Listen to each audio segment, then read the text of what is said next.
Good evening, everyone. Good evening. Good evening. Sorry for the wait. I know we are late by 10 minutes. Sorry about that. We're facing some technical issues, but fear not. Everything is all set right now, and the orientation has officially begun. My name is Umar Tijani Ahmad. As most of you know, I'm the internship coordinator for this cohort.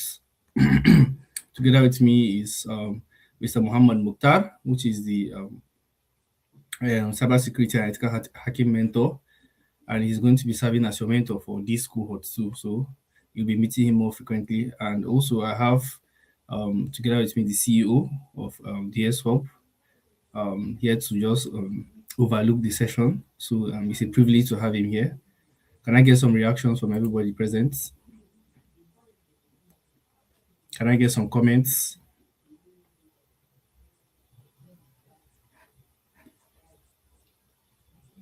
Okay. Okay. Please, if you're available, send in some comments or some reactions. Let's know that everybody's active before we move forward.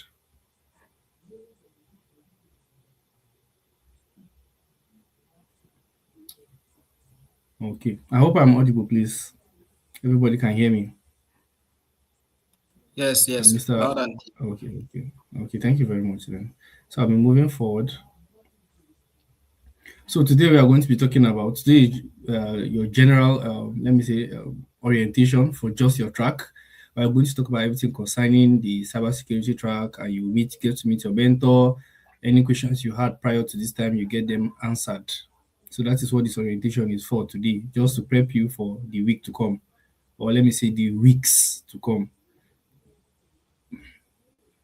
So we have here Mr. Muhammad Mukhtar going to give us a little brief about cybersecurity and what you should expect and what is also expected of you.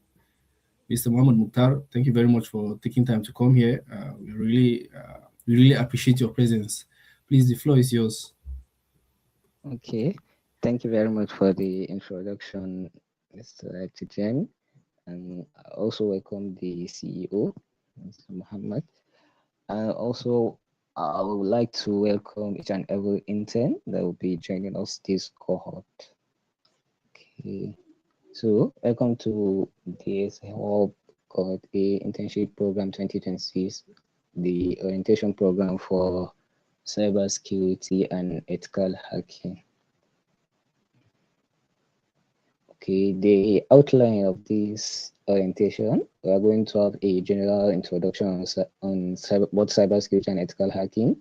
Then we'll talk a little bit on cybersecurity, then ethical hacking, the tools and resources, career opportunities, and conclusion.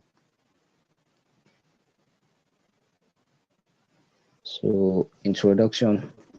So, this is not any official definition.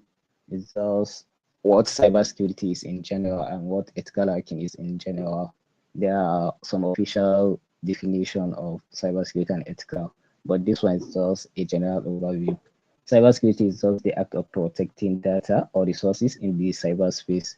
In the cyberspace, that means anything that is online or connected, anything resources that people are trying to access, any data people are trying to access.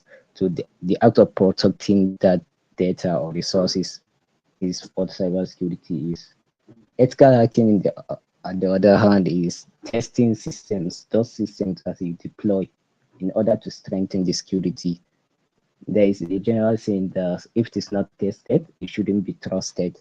So let's say you have let's take cybersecurity as you building a vault for a bank. You use the next generation or security, everything to make sure that this thing is unpenetrable, uncrackable, unhackable. So in order for you to ensure, yes, this thing is what you said it is, so that's where ethical hacking is. You get someone within your team or someone outside your team to come and try to break that bank vault that you make with your cybersecurity defenses ethically. The ethics is there, that is something that is quite hard, is agreed. You are trying to what? To break the system before the bad actors did do. So whereby from there, any loophole or anything that you see that you needed to upgrade, you upgrade anything that you need to reduce, you reduce it, also to make sure that that bank vault is safe. So mostly, you guys are actually very, very lucky because most other programs, they they will treat cybersecurity as the beginner or the introductory course for the span of 9 or any how the cohort is arranged. After then the intermediate will be the ethical hacking, that's the act of breaking. And the cybersecurity aspect is kind of more theory and defense part. Then the ethical hacking, that's where the breaking or mostly the practical comes into play.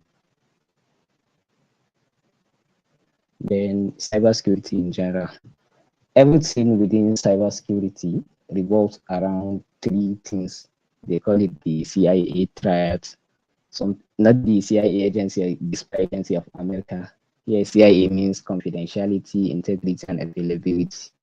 So, whenever you are trying to defend anything, is for you to ensure these three things are available. Confidentiality, in the sense that resources or data are only being accessed by those who have the legal and the right to access that data. Imagine a situation someone can just access your bank account.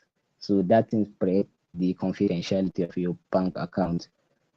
And under confidentiality, we discuss various approach and techniques in order to ensure confidentiality. We treat things like encryption, the symmetric, asymmetric, visual encryption, post-quantum encryption, and everything in order to ensure that data are being accessed. I'm sure whenever you're trying to visit a website, especially using your browser, you see people wanting to make sure you visit a site with HTTPS. That S in for secure, because there is something called public key infrastructure.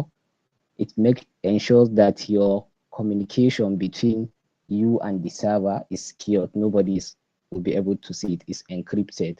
Even somebody maybe intercepted the communication, you will only see gibberish. You just see something that he cannot make sense of.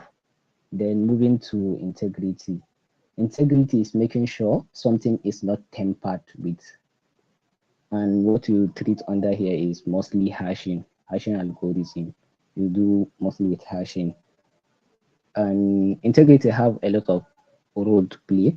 Like now your passwords, when you are creating an account on anything, you create password.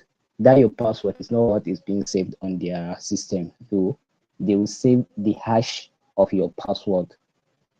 So in order to make sure that it's not tampered, so that anytime you're trying to enter the account to log in, you type your password, it will generate another hash.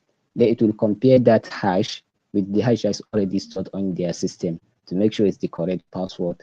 That's one application. Another application is when you are doing a transaction. Let's say you are trying to transfer 1,000 to your bank account. So somebody tampered with it and changed the account to his account. So integrity, because there is that hash, integrity ensure that that thing is not tampered. If it is tampered, the system will reject this thing. Then another application is when installing or downloading softwares for your application for your this thing. There is a hash to ensure that that application you're downloading is the correct application, not somebody, maybe a hacker or bad actors, clone an application, install their malicious softwares, and without knowing, you install that this thing. Integrity is there, a hashing is there to ensure that it is correct. Then availability. Availability is making sure that whenever you try to access a data or an information or any system is available. Okay, let me give an example with OP or let's say Google or WhatsApp. They are being hacked with DDoS attack. They are unavailable. Think how amount of money they will be losing, million of dollars they will be losing every second because what their system is not available at that moment and people want to use their system. So availability. So everything that we're doing with cybersecurity, you will ensure that your data or the system you are protecting is everything is confidential, it has integrity, and also it is available for end users. Then places where this thing are available, I think the state is three states also. That's the data at rest. That's when where the data is stored. Make sure it is stored somewhere transit. That's when you are doing this thing. What's it called? When you are performing transaction. Then at process, when you are processing it. Then the next thing you treat under cybersecurity is cyber threats, vulnerability, and attack. Cyber threats is that bad actors or something that has the potential of causing harm. Then vulnerability, these are weaknesses within your system. Then the attack is when something is happening, that's the bad actors trying to access. Let me give an example with maybe with an area or a house. So somebody built a house in an area where it is known to be armed robbers, this dominant area. So him building a house there is already a threat to the house because he's doing something, a place where there is threat. So, or you build a house in a normal area, but you know there's a threat of armed robber coming and robbing your house. That's what threat is. Why for vulnerability is maybe you know there is a threat, then you mistakenly leave your window open or your door unlocked. That's what vulnerability is. The attack is the bad actor coming into. So you treat a lot of this thing under these threats. What are the type of threat? External threat, internal threats, APT for vulnerabilities. You treat a lot of vulnerabilities. Then the attacks, the types of attacks that happen. Also, you treat malicious. That's malicious softwares, ransomware, virus, Trojan, worms, and everything. Then incident response and digital forensic. Incident response is how do you respond to a real attack when it's happening? How do you detect the attack? How do you mitigate it? Then for digital forensics is after the attack, how do you document? How do you do the attribution and everything? Then the next thing under cybersecurity standard and compliance. So there are international standards and compliance. There's the local one. For ISO 27001 is the well-known information security management system. So they are like checklists that every organization must have. Any organization, you see some of the organization when maybe you are doing a contract or something, they will tell you they are ISO 27001 certified. That means they have checked that list. A compliance team have come to their team. They ensure yes, this company is compliant to ISO. Then for GDPR is General Data Protection Regulation. This how general data are handled. For PII and PHI, this one is the PII is, I think, yeah, personal identifiable information. These are things like your BBN, your name, your this thing. How are they protected? How are they supported? Maybe if you submit your name to a bank or to a hospital or any type of organization, how do they handle the data? Or if this time around, yeah, the organization, if an external user submits their information, how do you handle it? Then for the hyper is health insurance, protection, and yeah, act, how health this thing, especially things like therapy or diseases.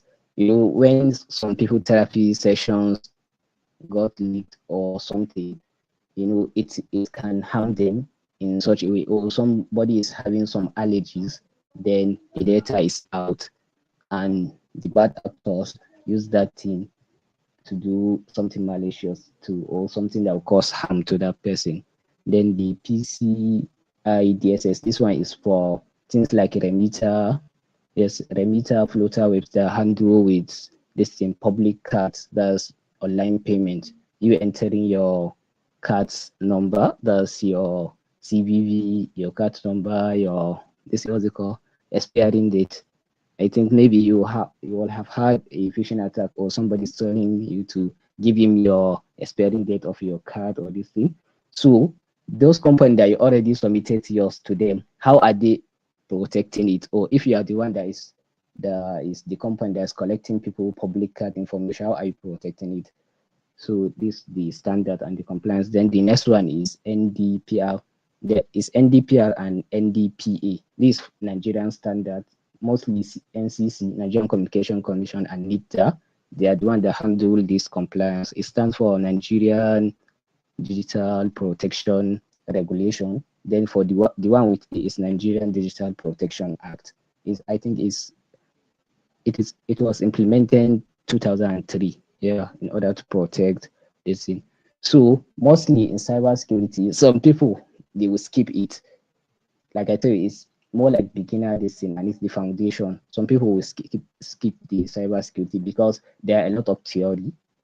You know, some people theory is boring to them. The moment they had cybersecurity and ethical hacking, they want to start hacking into people this thing. But it is very, very important. So that's why I think it is treated first. Then to the next part is ethical hacking. So there is a saying, saying, okay, the best defense is attack. That's the best way to defend yourself is to attack yourself. So ethical hacking, the word ethical, that means ethics. You doing something the right way. You are hacking what the bad guys are doing, but you are doing it what the right way. You are hacking. So, like I tell you, after the cybersecurity part, you deploy your defenses, you do your threat hunting, threat analysis, everything. You check for vulnerabilities, patch everything. You ensure your system, yes, is well defended, is very secured. The next thing is to try to hack the system in order to confirm, yes, everything that I've deployed is correct. So for ethical hacking, is a methodology. There's methodology for it. That's these or steps or how various means to carry out the ethical hacking. The first one you'll be dealing is okay, before I did for ethical hacking, depending on the data or the system that you are doing, depends on the methodology. Let me give you an example. If you have a network, that's an organization network that you are protecting, and you want to test that this thing, you perform what? A network penetration testing. Let's say maybe you have a website that you are hosting or you are providing a service on the website. In order to test that website to ensure everything is secured, you will do what? A web application penetration testing. Let's say you are using AWS cloud, you are using cloud to provide a service. For that one, you do what? Cloud penetration testing. You check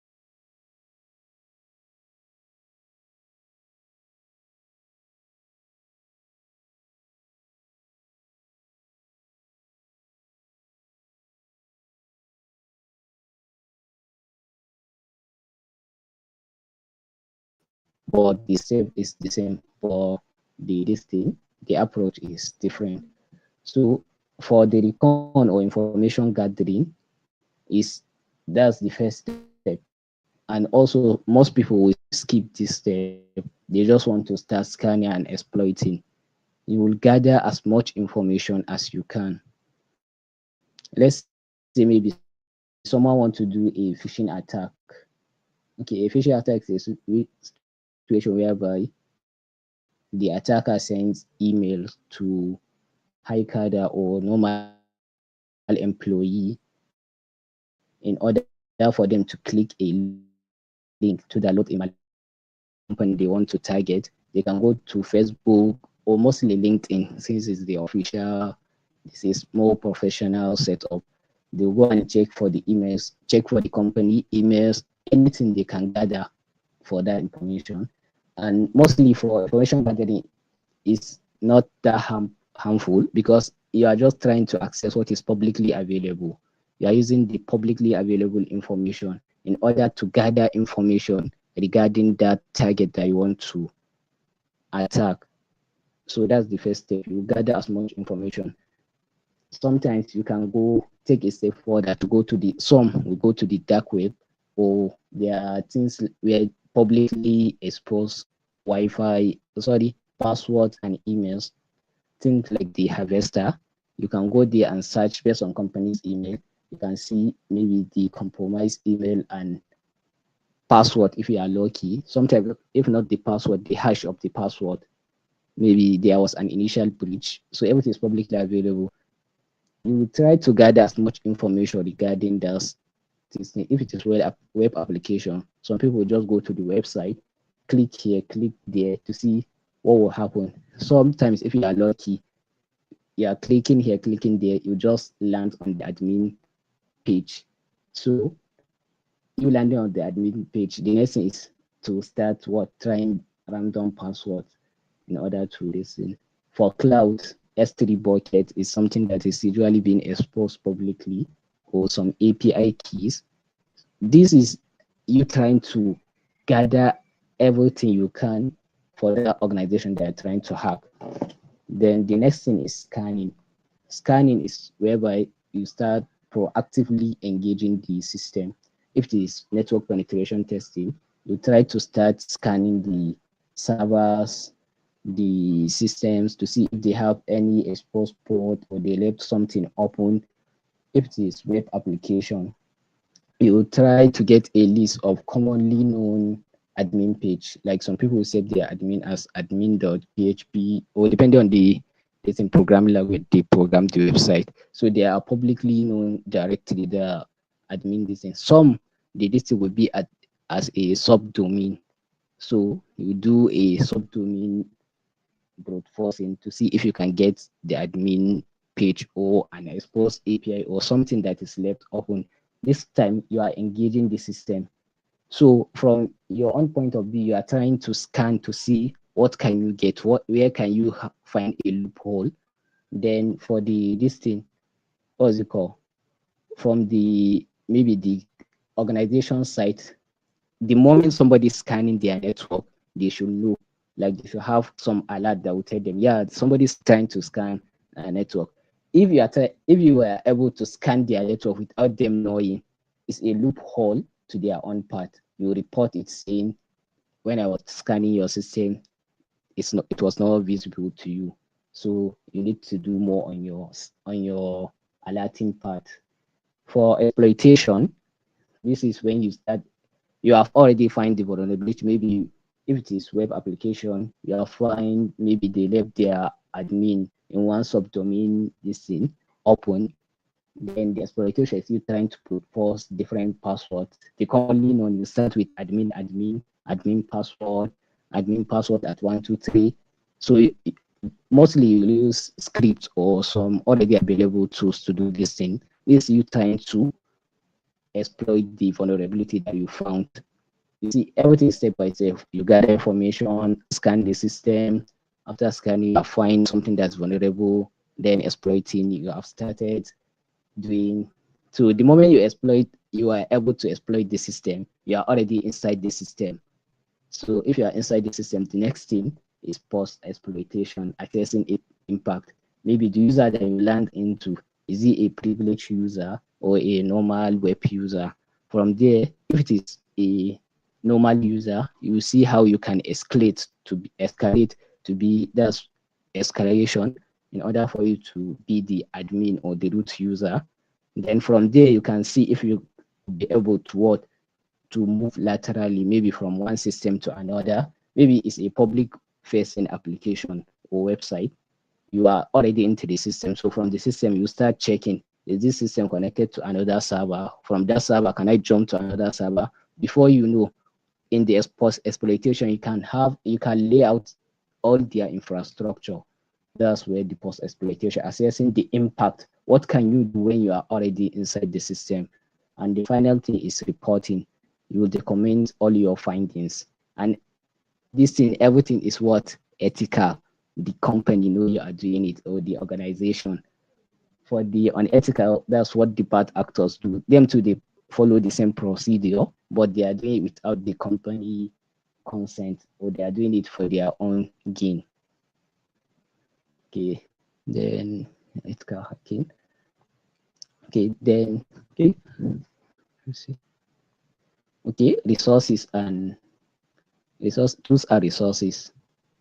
For ethical hacking, the first thing that you need is Linux operating system. I know most of you are familiar with Windows, so you need to move from Windows to Linux in order for you to become a good ethical hacker.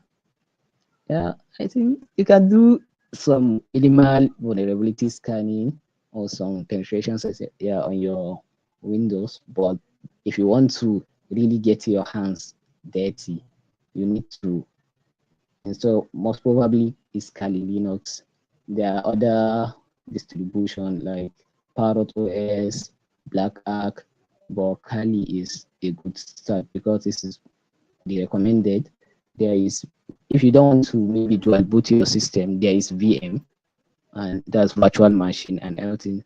So you need to learn Linux. That's the first thing that you need to learn. After Linux, the next thing is network basis. You need to know networking, know start with IP addressing, subnetting, understand the basic of network, still under networking, the IP services, that's the HTTP, that's what the protocol website use, FTP, SSH, DSCP, everything that you need to know about network. It's not like you are becoming a network engineer, but you need to have this networking basis in order for you to be a successful ethical hacker. So, some people will skip this networking part, but I tell you, it's very important. You need to know the network. Then the next thing is scripting.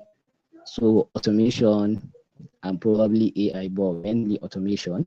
There are some tasks that you want to automate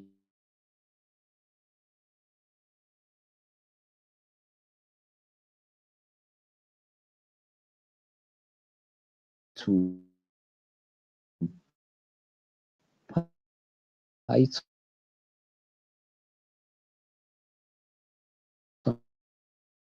per se,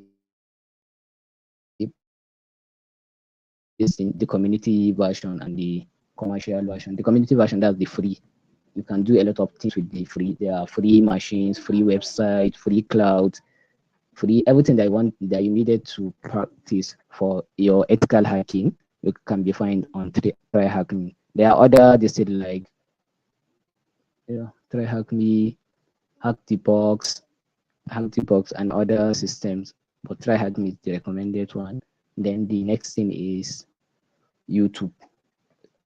Like we are, like I say, this 21st century, we are blessed to have YouTube. Almost like everything that you are looking for can be found on YouTube.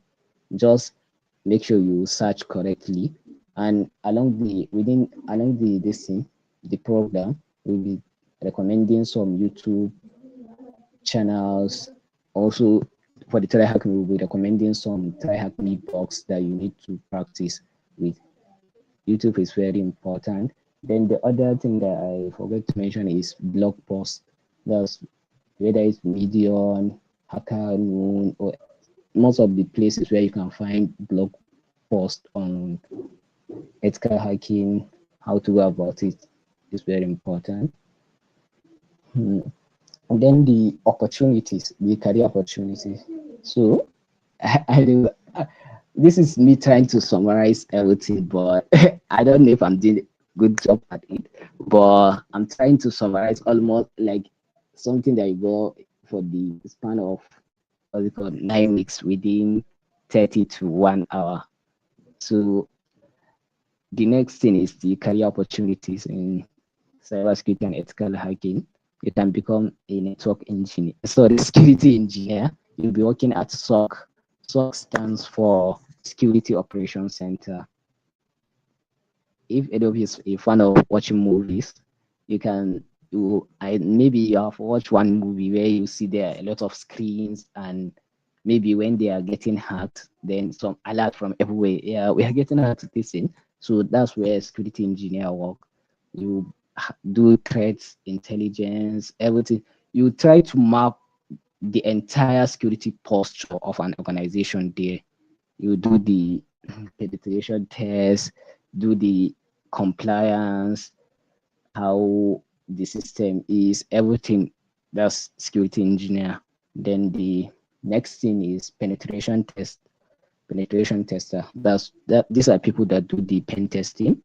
That means they are mostly in the open. So okay, maybe along the course of the study. So this thing is kind of divided. The opportunity is mostly divided into three classes. There's the red team, purple team, and blue team.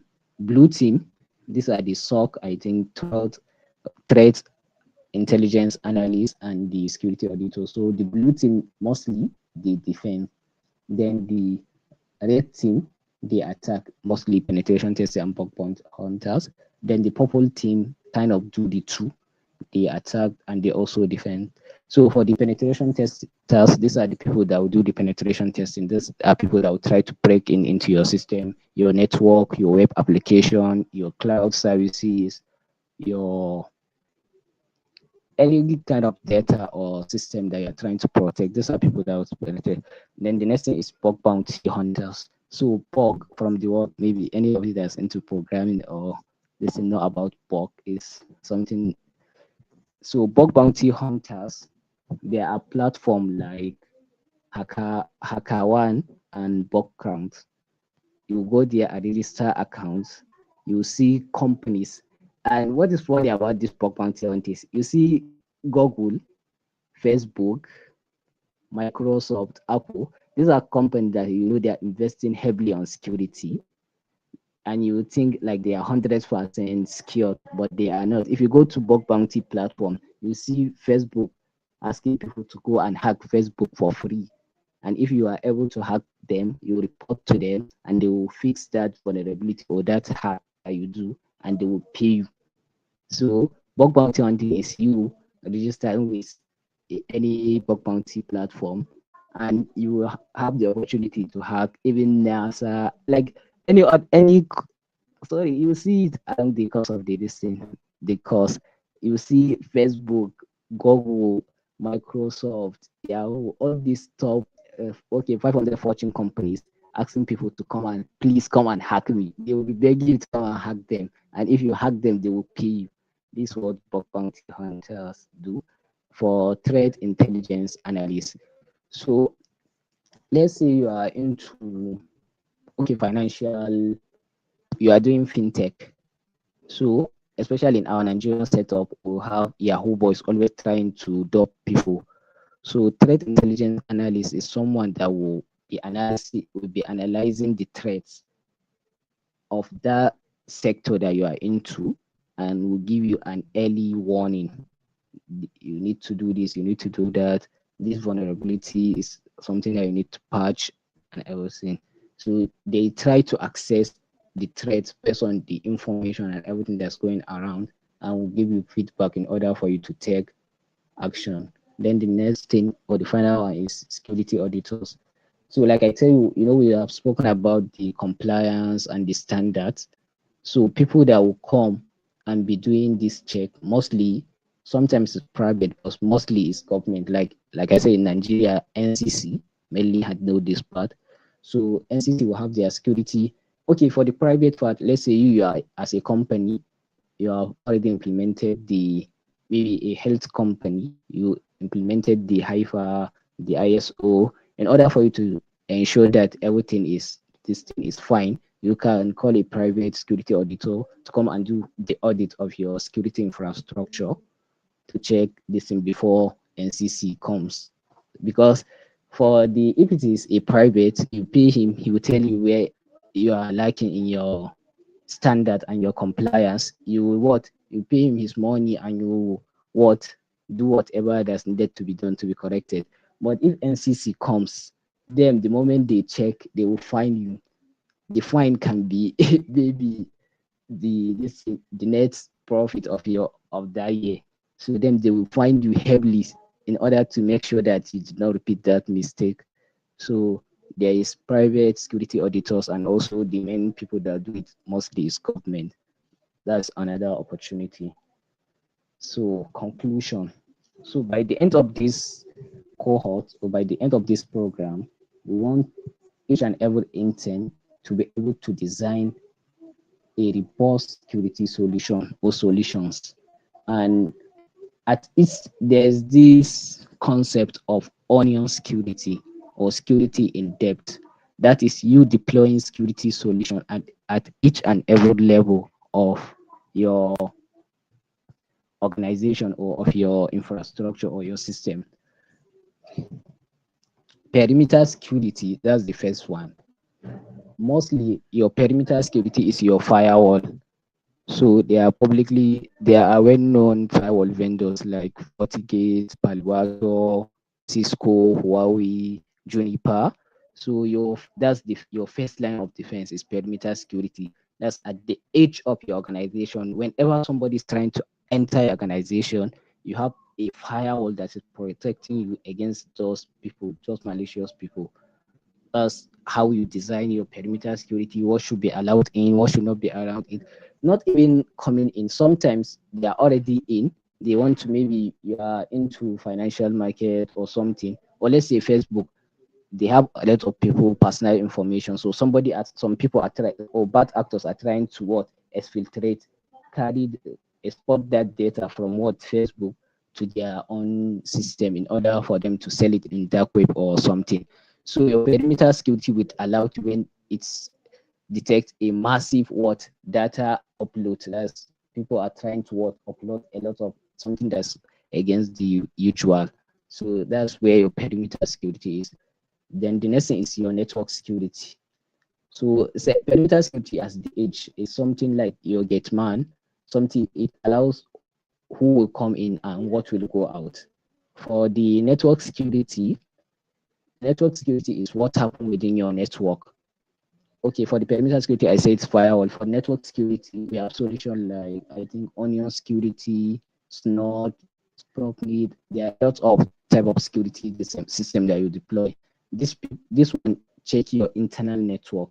Something maybe someone is within inside your network already. He's trying to move from one system to another, or is doing normal scan within your internal network. So your internal security, that's your network security within your network security, will ensure. And this is where you deploy your ID, yes, IDS and IPS. IDS is what? Intrusion detection system and intrusion prevention system. These are things that would tell you, yeah, somebody is doing some sneaky moves within your network. This for the network. That's the entire network, the infrastructure as a whole, but within, not what comes in or what goes out. Just what is happening within the internal network. Or maybe it's staff, somebody does the internal threat, somebody that is within this is trying to do something fishy, or maybe there's a phishing mail or something. Then the next thing is endpoint security. Endpoint security, this is what is deployed at individual device. So your your staff, your staff, the high cadre, this you install mostly is you install antivirus or something like access control within their system or their devices. So there's a solution, Sentinel-1, everything will be displayed at your SOC. What is happening within endpoint, within each device? Maybe you don't know they disable something and they were able to download a malicious something. They are doing this within their this thing. This is a solution within individual devices. We start from perimeter, network, then endpoint. Then the next thing is application. Application, this one, let's say a web application, we have something like, wow, there's web application firewall. This ensure that maybe you have a website or this thing, how you will protect that application. What encryption algorithm are you using? Are you using the standard? Is there any vulnerability for that system that's this? Then the next thing is data security, how the data is being stored or it is accessed or it is being processed. You design security solution on that. So like I tell you, the reason for this robust security solution from perimeter to network to endpoint application and data is for you to have something they call security in depth or onion security. You know how onion is. When you peel the upper layer, there will be one. You peel it, there is one. So let's say somebody is trying to attack your network. It will be very hard for him if you have this security in depth. Let's say maybe some way he's able to bypass your firewall. So there's a network security solution that is there to detect any sneaky or phishing movement within the network. Then let's say already he bypassed that one, he's already at a device, maybe the CEO device or the CFO or the CIO. So within that device, there's already a solution that will see somebody is doing this thing. Then when he reached to the application level, also there is what a security there. After he reached, let's say he want to exploit data or everything, so your data is already encrypted. That's at the data level. There's already some set of what security solution. So you see at each level you have what security. That's security in depth. That's the kind of solution that after the end of this program we want you guys to be deploying or to be integrating in your system. So thank you for listening. I tried to summarize everything. I hope maybe at least each and every one of you has gotten something to take home.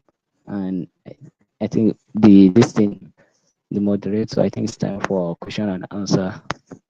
Thank you for listening. Okay, thank you very much, Mr. Mohammed Mukhtar. Thank you very much for an interesting session. I learned a lot as well, and I hope everybody is learning. And for those that are already aware of everything you are saying, this can just serve as a reminder. So yes, this is time for question and answer session. And so far so good. I've only seen one question, I think, from Okiri. That please can you explain perimeter security again? Okay, I think you can spare 1 or 2 minutes to just give a brief about it again, Mr. Mukhtar. Okay. Perimeter security. Okay, let's start with physical security. Let's say you have a house. You want to protect that house or an organization on what comes in and what goes out of that house. You have various ways. The normal one that we are familiar with is for you to have a gate man. The gate man will, when somebody comes, you ask where are you going to, or if it's a normal staff, that's your normal maybe traffic, your normal engagement with the net cyber space, normal traffic, maybe you trying to browse Google, watch YouTube video. This is something that is familiar with. The gate man will allow this pass and left. So let's say someone looking very suspicious try to come in. The gate man will stop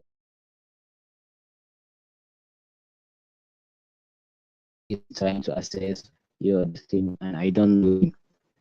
That's what coming in. Then what is going out, maybe a staff or somebody's already in.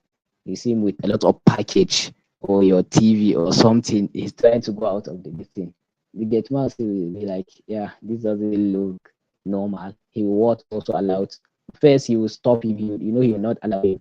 Then he will alert you. This so that's happening. If you are aware of it, then you say yes, you can pass. If you are not aware of it, you can say yeah, it's on. So the reason for perimeter security is there, like I said, mostly is a firewall that you deploy with certain explicit rules, what comes in and what goes out of your organization. So it's the first layer of security that you deploy in your organization. I don't know if Okay, thank you very much, Mr. Mukhtar. I hope that has cleared it out, Mr. Okiri. Um, do we have any other questions so far?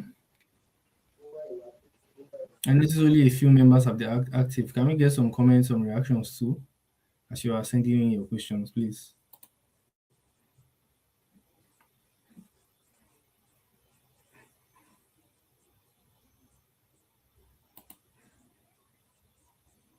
Okay, this is an opportunity for you to have your mentor here, your internship coordinator here, and even the CEO here. So it's one not to miss. Because aside from now, most of the time if you book a session with your mentor, you will not have the opportunity to ask intense questions like this. So please utilize the opportunity as much as you can.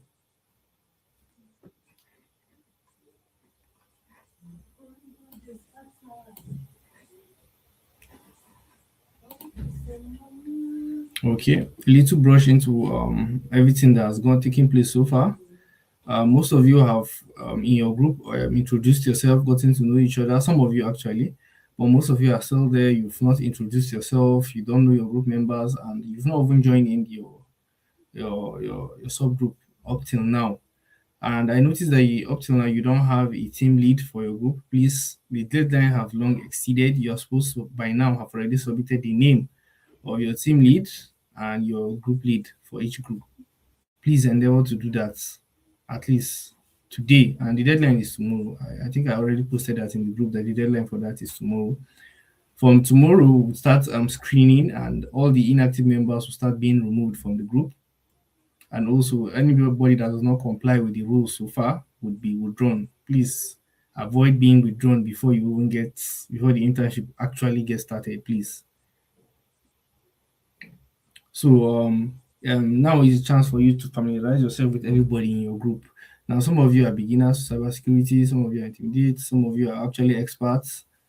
Um, So yeah, the other group is a medium for you to actually interact with the people that are around you. It's a medium for you to get to know them, learn from them, any kind of tools they use, see their experience, and know who you're going to meet once the tasks start coming in, because tasks are going to be quite some in a way difficult. I don't know. I don't want to say difficult, but let me say challenging. They are going to be very challenging. So at some times you might need some help, a little pointers, someone to help you with your research and all of that. So you need someone that's actually very experienced. So this is your chance to get to know them. Maybe send a few messages, get to befriend them, so that once you ask for assistance, they will willingly want to assist you. Don't ask for assistance once it's already too late. So, and also this is a chance for you to network. Yeah, you're together with some people here already working. Some people are just here to gain more experience. So they already know their left from their right. Why some don't. So this is your chance for you to network, get to meet those people that are already in the labor market, and find a way for yourself as well. So please don't hesitate to do that. Don't be a passive member of the group. Be as active as possible. Volunteer for roles, um, and um, any activity that you see taking place, please be involved. Don't be a passive member. You are killing yourself by being a passive member in this internship. Also for Mr. Okiri, so we need an experienced person as our team lead. It's very important to have one, but the experience alone is not it's not the major criteria for a team lead, but it's a very important one. Yes, very important one. But that's up to you to decide. Me personally, I would advise you to have an experienced person for a team lead. But there are other things that you look for too. The person might have every other thing, but the experience might not be so much. So you can actually consider that. So in the absence of any other questions, oh sorry, Miss Okiri, sorry about that. So in the absence of any other questions, I would like to call on the CEO in case he has any other comments for you. Also, Mr. Mukhtar, if you have any last comments for them before we round up and call it a day. Um, please, does the CEO has any last comments for them? All right. Thank you very much, the coordinator. Thank you, Mr. Muhammad Mukhtar, for such an amazing presentation. And thank you to all the You're audience. welcome. Thank you for all the audience for following along. I'm just a little bit surprised, like no one is asking about the slide. I've learned a lot in this presentation. I've learned so much, so much. When I say so much, I've learned so much today. And I hope you do learn as well. But you need to understand that you are going to dive into you are going to dive into the practical aspects of cybersecurity and ethical hacking in this internship. For 9 weeks, you are going to dive into the practical aspects. You are going to work cross-platform. Do you understand? Cross-platform. So I think you need to prepare well. You need to understand the theory, because whatever you're going to work on in the practical aspect, you need to apply what has been presented today here. You need to apply what you have learned in this session, because you're not just going to do it up head, right? There are guidelines, there are steps you need to follow to achieve your goal. We are going to give you tasks, right? And you're going to dive yourself into the practical aspects. But you have to follow how it should get done.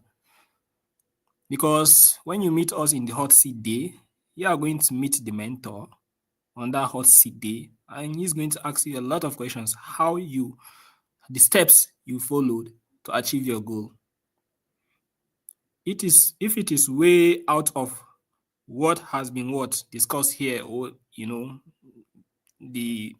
if it doesn't comply with what has been presented in this slide or anything, you might lose marks. So you need to research a lot. Read this slide, read it, because I've seen a lot of important things in this slide. Like I said, I've learned a lot. Just by going through the slide, I've learned a lot. So that's why I'm just quite surprised when no one is even talking about the slide. And I've not seen even a lot of questions here. You didn't ask questions. Even me too, I'm kind of surprised. Is it that they did not understand the presentation or what? Like, I was even expecting them to ask questions, especially in the cybersecurity part, the compliance, the this thing, how is it? So there are a lot of places to ask questions, but I'm surprised nobody's asking. So I noticed there are some of them that join late. Like someone is saying he just joined late. But you know the time. Why did you join late? Joining late is another is an issue.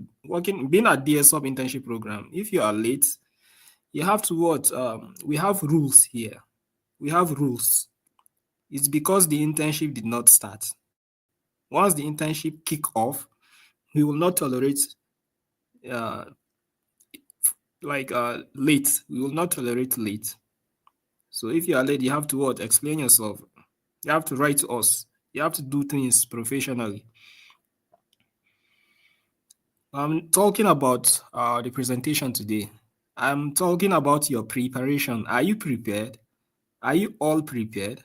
Because it doesn't look like you are prepared, because like the place is just the enthusiasm is not much. It's not much. I wanted to see a lot of questions, because it's when you ask a lot of questions you'll be able to work. Unless maybe a lot of you are pros. Even if you are pro, at least you can maybe may need more clarification on something, or maybe you have another idea that you think maybe have not been covered, or something like that. You can raise something. We are open to arguments here at DSHub. We just want to help in any way we can. But seeing that there is no question, you will feel like you are not really prepared, or you have no interest, or whatever you want to do here at DSHub. Because the cybersecurity and ethical hacking is really, really a very broad area. And we are going to give you tasks. DSHub internship is very, very intensive. You are hearing it from me. It's very, very intensive. You don't know what you got yourself into. So you need to ask a lot of questions. You need to, if you have followed the presentation and you understand, you can maybe help others who don't understand. Chat in group, have discussion. Do you all have your team leads? There are many who did not even join their subgroups. Those are just walking. Can I use the word? Because you will soon be removed. you'll soon be removed, withdrawn in no time. So if you know that you have been instructed to join a subgroup, have a team lead. If you know that you have not done that, go and work with your subgroup or track. Get things done immediately, because we are going to start cleanup very soon. And that cleanup will touch everybody as long as you did not follow the instruction.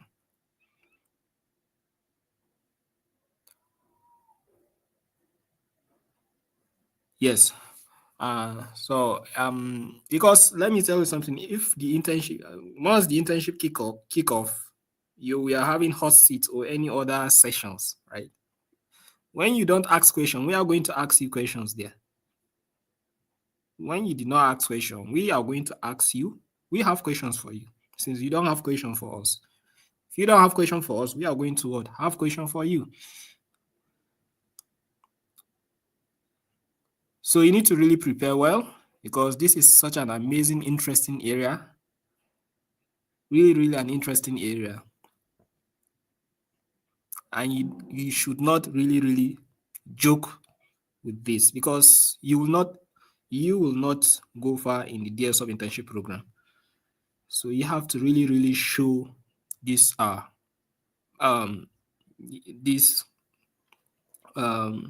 you have to show us that you are prepared and willing to scale through. But so far I've not seen a lot of questions, so that's why I'm a little bit worried, because following this presentation, it's just for you to follow and understand what the theory aspect, right? And it's very, very important, so that you can be able to use it and apply when you're working doing the practical implementations. You are going to work in real world environment. You are going to work with real world problems. Yes. It's not like any other training programs or where they just give you anything that comes their way. No. You are going to work with case study here. It's very important. So you have to even start with the case study. Understand the case study first before you start working on the assignment. So from understanding the case study, then you can refer to this slide, what you have been taught today, to know what kind of implementation what method, technique, methodology you should use in your implementation. Those are industry standard. If your whole task for the week is going to be mobile based, mobile native, then you should figure out how to work on that platform. So I think you need to really ask. I like to see people ask questions, even if you don't have questions. Say something like, give us this goosebump that yes, you are really you can't wait for this internship. Because I've seen a lot of people that might not be able to scale through. So I really want you guys to really step up. And I know all of you are really interested and have passion for this thing. But I think you need to also step up a bit as well, because Mr. Muhammad Mukhtar is here. He's an amazing person, really, really resourceful, and he's going to really help you all. So you have to be open. You have to be open and ask a lot of questions. It's the only way he can be able to help. And it's the only way we can also help you. But if you don't want to ask questions, then you will be in the same, you will be where you are. You won't really progress, because you need to ask questions to be able to progress. You need to know what you are doing right, what you are doing wrong. You need to know what you don't understand. You need to know you need to know how, you need to be guided. And to be guided, you need to ask questions. We need to know what you need. in order to guide you the right way. That's how you get trained. So I hope you all learn. I hope you have learned just the way I've learned today in this internship, in this presentation. I really learned a lot. Really learned a lot. And this is me talking to you. I have CEH for, I think, it's been over 6 to 7 years now. So that's certified ethical, yes, hacking certificate from EC Council, yes. I have CEH, but following this presentation, it's like I've, spent a decade without knowing anything about cybersecurity and ethical hacking. So please try as much as possible to ask questions, okay? Ask questions. Thank you very much again, Mr. Muhammad Mukhtar Abubakar. Thank you so much for joining us for this amazing presentation. Yes, and I think that's all from my end. I wish you guys all the best because the internship kick off next week, Monday. Yes, you're going to get your first task on Monday morning, 8:30 p.m. Sorry, 8:30 a.m. So I hope you will go through the case study, read the case study, understand it immediately because you need time. You need to work with time management. If you don't have time management, you are out. It's like you just withdraw yourself from the internship program right from week 1. You need time management skill. And you are going to be having session with the project / product manager. You're going to learn more on that. We have shared resources on time management. I think most of you did not watch it. Go and watch the resources we share in the group about time management. I swear to you, you are not going to make it anywhere if you don't understand time management, how to manage your time well. Because the kind of task that will be coming your way week in, week out, you are not going to be able to handle it for 9 weeks. And time management is not just about DSHub internship. Even you yourself, you can be able to manage yourself well. Day in, day out, you can be able to manage yourself and your own activities. You can be able to manage your own responsibilities. We have shared resources. It's more like it doesn't look like anyone have watched that content. So if you did not watch that lecture on time management, go back and watch it. And we have asked further questions about the content, whether you ask those that have watched it to answer some questions in the groups. So if you have not been monitoring the group, that's another problem because you are still like you are going to withdraw yourself from the internship program because we monitor all these things as part of the marks. So thank you very much all. I wish you all the best and I hope you will excel and show me that you are really up to the task that is going to come your way. Thank you very much. Thank you, Muhammad Mukhtar, again. Thank you so much. Can't wait to meet you during the hot seat session. Thank you so much. Back to you, Tijani. Welcome. All right. Thank you very much, sir. Thank you very much for all the comments. You took the words right out of my mouth. Okay. I think we have a few questions here too. Relating to SIEM, how does an heavy forward work? I think that's all. Then, if you can open way for oral questions, I think if you can ask oral questions, you can also type it down. If you are feeling a bit tired to type, you can always send audio to transcriber, even to your AI, can just transcribe it for you. Okay, so let's attend to Mr. Farouk's question, please, relating to SIEM. How does a heavy forward work? Mr. Muhammad, are you still with us? Okay, let me start with what SIEM means or SIM. It stands for Security Information and Event Management. So it's a tool or it's a security tool that's been deployed in the SOC, that's the Security Operations Center. And for the heavy folder that you're asking, is a component on Splunk. Splunk, like I think I mentioned Splunk when I was mentioning Orange Security and this thing. So it's kind of a component within the Splunk framework. So it's kind of filter or do some little manipulation of the logs received before sending it to the indexer. So this thing, the SM, that's the scene, is this thing is a security tool. Depends on the which one you are using. The heavy folder is a component on Splunk that will do a little manipulation before sending it to the indexer.